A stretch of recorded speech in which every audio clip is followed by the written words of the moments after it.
সকালবেলায় রাস্তা দিয়ে হাঁটছিলাম, দেখি নতুন একটা সুপার শপ। দেখে শখ করে ভেতরে গেলাম। পাকা পাকা কলা পেলাম সামনেই, ভাবলাম কিছু নিয়ে যাই বাসার জন্য।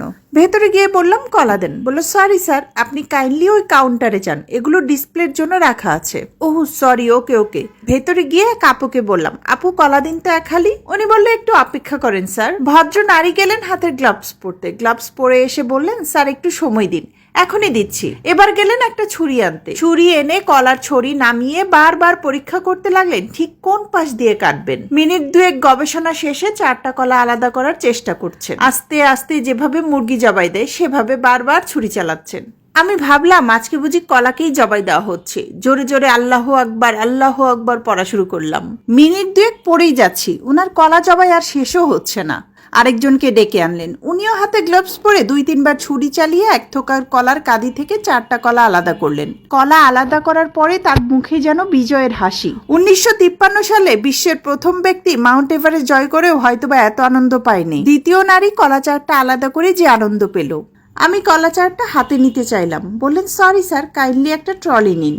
এরপর আমি ফের গেটের কাছে একটা ট্রলি নিলাম, যে ট্রলিতে 5 মণ চাল বহন করা যাবে। সেই ট্রলিটায় 4টা কলা রাখতে গেলে সে নারী দৌড়ে এসে বললেন স্যার একটা প্যাকেট দেই, বলেই কস্টেপ দিয়ে কলা শরীরটা আটকে দিল।